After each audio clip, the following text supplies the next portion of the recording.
Hej og velkommen til denne podcast, hvor jeg kan fortælle om løsning af ligninger med to ubekendte ved hjælp af 3 forskellige metoder. Den første af disse metoder er incest-metoden, som kræver 2 ligninger med 2 ubekendte. Så hvis vi lige starter med det, så kan vi tage x plus 2y lige med 4 og 3x plus 9y lige med 3. Og det første man gør i denne metode, det er at isolere den ene ubekendte inden den ene af ligningerne. Så hvis vi isolerer x, så får vi x lige med 4 minus 2y. Og det udtryk kan vi så smide over i stedet for alle x herover, fordi x er lige med dette udtryk. Så 3 gange 4 minus 2y plus 9y lige med 3. Så får vi 12 minus 6y plus 9y lige med 3. Så får vi 3y lige med minus 9, eller y er lige med minus 3. Og det smider vi tilbage over i den ligning. Det kan være en af disse ligninger, men den har nemt at arbejde med, fordi x allerede er isoleret. Så vi får x lige med 4 minus 2 gange minus 3. Så får vi x til at være lige med 10. Fordi det er 4 minus 2 gange minus 3, det bliver til 4 plus 6, og 4 plus 6, det bliver til 10. Hvis vi lige ser på, hvad det er, vi har gjort her, så første skridt er, at vi isolerer den ene ubekendte. Så indsætter vi den næste, der er incest-metoden. Så løser vi for den anden ubekendte og får en værdi af den, som så kan sætte tilbage ind i en af de første ligninger. Hvorefter vi kan finde værdi for den første ubekendte også. Så er der den næste metode, der er lige store koefficienter-metoden. Så skal de lidt længere ned her. Lige store koefficienter metode. Og igen kræver den 2 ligninger med 2 ubekendte. 4 og 3x plus 4y lige med 6. Det der, det er et 3x. Og i stedet for at isolere den ene ubekendte, så skal vi bare isolere ledene, der indeholder den ene ubekendte. Men det mener jeg, at i stedet for at isolere x, så isolerer vi 2x, som så bliver til 4 minus 3y. Og herover isolerer vi 3x, som er lige med 6 minus 4y. Og nu har vi så et ord, koefficienter, som vi gerne lige vil kigge på. Hvad er en koefficient? Jo, det er de tal her, der står foran vores ubekendte, og benævner, hvor mange vi har af den ubekendte. Og det er det, vi gerne vil have til at være lige store for den her 2x og 3x. Så vi vil simpelthen gerne have det tal, der står foran, til at være lige stort. Og for at gøre det, så skal vi finde ud af, hvilken tal, som de begge to går op i. Og her er det 6, fordi 3 gange 2 er lige med 6. Og for at få det her til at give 6, så bliver vi nødt til at gange det med 3 gange 2x her. Og fordi vi har gjort det på venstre side, så skal vi også gøre det på højre side. 3y. Og hvis vi lige regner det ud, så får vi 6x lige med 12 minus 9y. Herover skal vi gange med 2. Gange 3x lige med 2, 6 minus 4y. Som så bliver til 6x lige med 12 minus 8y. Og vi kan nu se, at de to venstre sider er lige store, så derfor må de to højre sider også være lige store, da de begge to er lige med samme venstre side.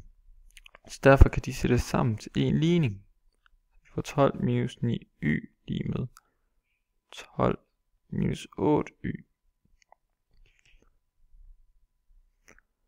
Og hvis vi så lige ser på det, så kan vi isolere y den her ved at lægge 9y til her, og trække 12 fra, så får vi 0 lige med y.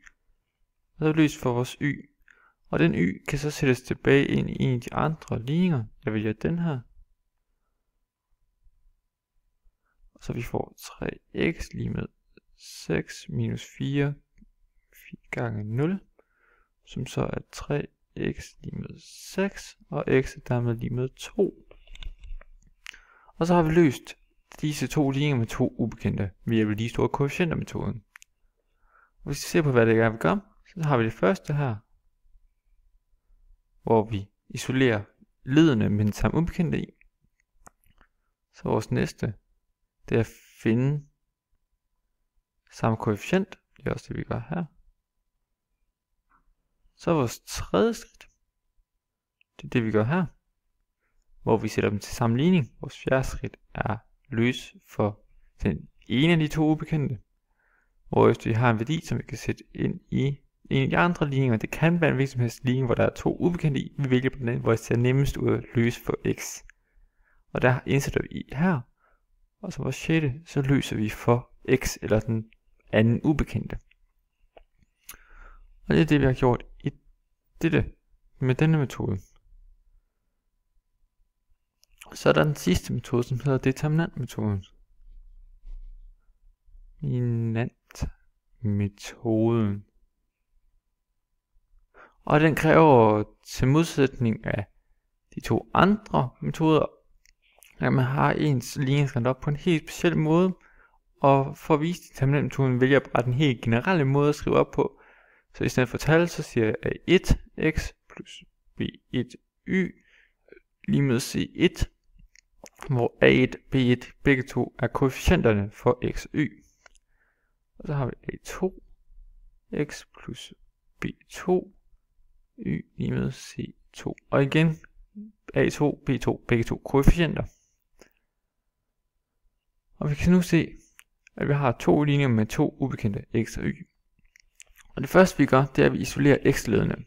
Så vi arbejder lidt ud fra samme måde som lige stor koefficientmetoden. Så det bliver til A1x lige med C1 minus B1y. Og herover bliver det til A2x lige med C2 minus B2y. Og for at få den samme koefficient, så bliver vi nødt til at gang med A2 herover og med A1 herover. Så det her bliver til A1, A2x lige med A2C1 minus B1C. Sorry, min fejl. Til A2 B1y. Og herover får vi A1 A2x lige med A1 C2 minus A1 B2 y. Og så kan vi igen se, at de to venstre sider er lige store, så derfor må de to højre sider også være lige store. Så vi får simpelthen, at A2 C1 minus A2 B1y er lige med A1 C2 minus A1 B2y. Og derefter kan vi løse det her for y ved at trække den her over, og den ved at lægge A1 B2y til på begge sider og trække A2 C1 fra på begge sider. Så vi får A1 B2 jeg kan ikke skrive 2 lige nu. B2 y minus A2 B1 y lige med A1 C2 minus A2 C1. Y kan nu sættes uden for en parentes.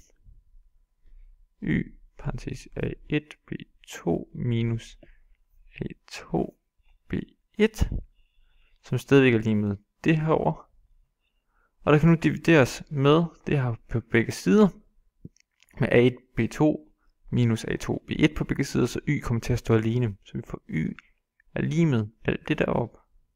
A1 C2 minus A2 C1 over A1 B2 minus A2 B1.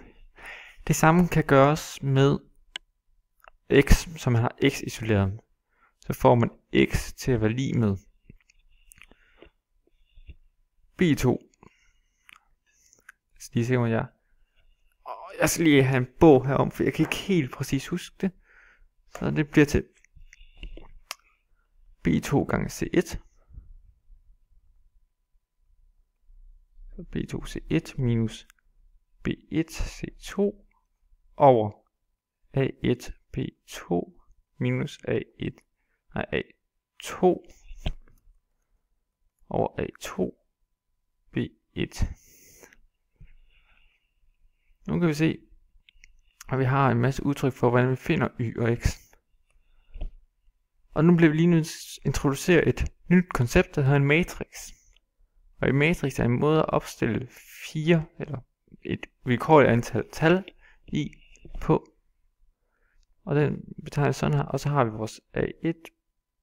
Ja, lad os kalde det noget andet. Hvis vi kalder dem P1, så har vi vores P2, vores Q1 og vores Q2. Så har vi en matrix, hvis vi lige laver den der. Hvor P1, P2, Q1, Q2 alle sammen er nogle tal. Og for den kan der findes en determinant, som findes ved at gange de der to med hinanden, hvorefter man trækker produktet af de der to fra hinanden. Så der får man determinanten D er lige med P1 Q2 minus P2 Q1. Og så kan vi se her, så er det præcis den samme måde at skrive noget på, som vi har hernede. Men i stedet for P1 Q2 P2 Q1, så har vi for eksempel A1 C2 minus A2 C1. Så vi kan opstille en masse forskellige matrix ud fra de her to brøker. Vi kan opstille 3 matrix for at være helt præcis. Hvor vi har den første, hvis vi gerne vil finde determinanten for nævneren i de to, den kan vi se, det er det samme.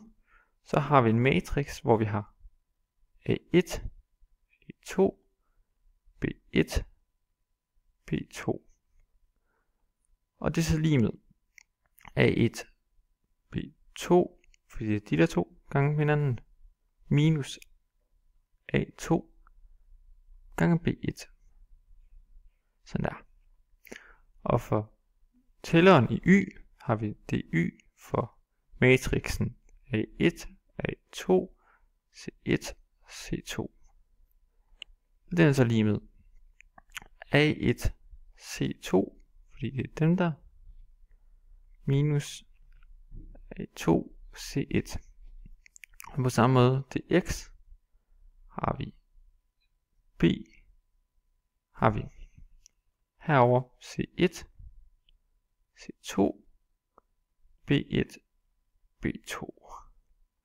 For den hedder det så lige med C1, B2 minus C2, B1.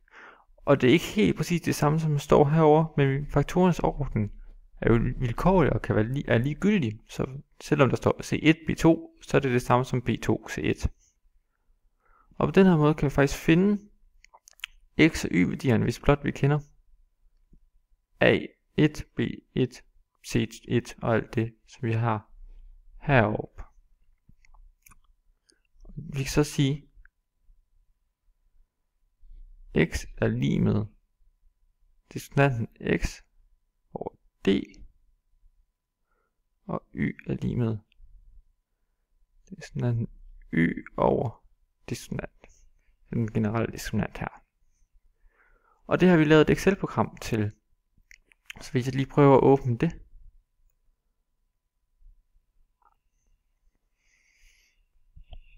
Jeg prøver lige, om jeg kan åbne her.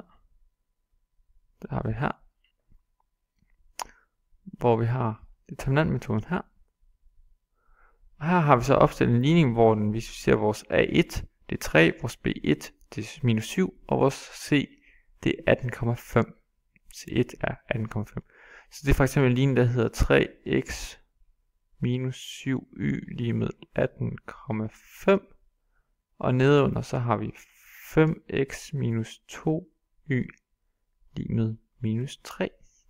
Og der har vi opstillet nogle formler i Excel, hvorpå at vi har B2 gange C1 minus B1 gange C2, som jo var vores x-diskriminant over vores diskriminant herover, fordi det er A1 gange B2 minus A2 gange B1. Og på den måde har vi faktisk fået Excel til ved hjælp af diskriminantmetoden løse vores ligninger for os. Og det var alt for denne gang.